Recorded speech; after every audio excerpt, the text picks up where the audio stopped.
power settings, silent mode, performance, turbo, and of course manual.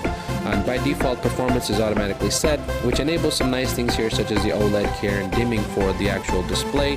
A nice to have feature. If you're gaming, you probably want to either stay in performance or turbo mode. So that said, we also have on the right here some panels which you can scroll through, and these are ultimately just shortcut versions or summarized versions of other stuff you'll find in the other tabs here in the Armoury Crate software. Right off the bat here, we've got CPU frequency, usage, our memory frequency, some temps on the CPU, and also voltages. Nice to see that right up front, along with our GPU frequency, the usage, the memory frequency, the temperature on the GPU, as well as how much potential wattage we can have allocated to that GPU. Really nice to see. This figure here, as most manufacturers and most control softwares generally omit this.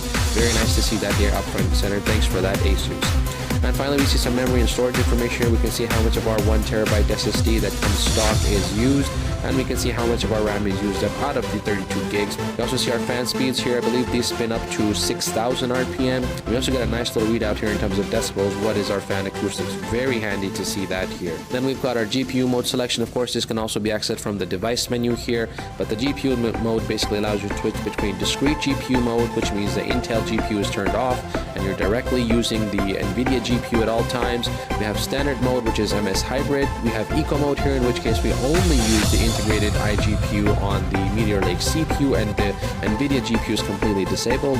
And finally, we have optimize, which allows you to switch to the dedicated GPU on AC power and the integrated GPU on battery life. And finally, we have some system configuration here. We can set up our panel saver information. We can turn on or off the boot sound. We can enable and disable our touchpad, and of course our Windows key as well for those really tough gaming sessions. And we have some CPU core information here. We can see that the Core Ultra 9 185H comes with 6 P cores, and we've got 8 P cores on board here with hyper-threading, so that means 16 plus 6 for a total of 22 cores on this CPU.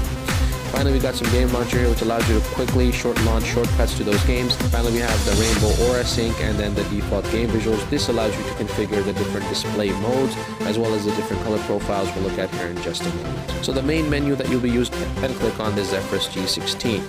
So here now we have some processes that are running in the background. It allows us to actually do what we can also do from the Windows Task Manager, which is to clean up or shut down some of these processes. In addition to the GPU modes here, they can also be accessed through the device menu by clicking on Zephyrus G16. That's your particular device that you have here. You can go over to the GPU power saving menu and you have 4 different options here. As mentioned earlier, Ultimate is for your discrete GPU. Keep in mind, switching to this mode does require a restart. You can also put it into standard mode, which means that it lets Windows manage it. With this option, I have seen it, lock or rather freeze when you launch into a game or launch out of a game for 2 to 3 seconds. You also have eco mode here, which will basically switch to the iGPU only, and it will completely disable the NVIDIA GPU. I do like this mode here, which is called the optimized mode. This is what will get you the advanced Optimus functionality. Keep in mind, to do this though, you'll also need to enable play mode to be selected to Optimus rather than automatic select. Additionally, you can turn on pop-up notifications to let you know when one of these modes has switched in or out. And of course, you can see here which processes are currently using the GPU. You can kill or refresh, and from here you can select for the iGPU how much level of memory you want to have allocated specifically dedicated to that. Moving along, we have a customizable hotkeys tab. Here we can manage the macro keys that are built in at the top of the keyboard. By default, these are set to manage some multimedia functions such as volume down, up, on, microphone on or off, as well as launching the Armoury Crate.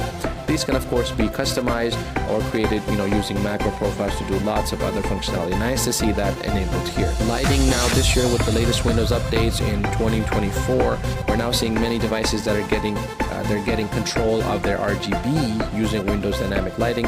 This is the first such device that I've come across this year, which means in order to access your Windows RGB settings or your laptop's RGB settings, you'll have to go into Windows Dynamic Lighting under personalization, go over to your laptop, and from here you can adjust the different modes. You can adjust the backlight, and you can go here and select the different modes. For example, if you select wheel, you can go through the color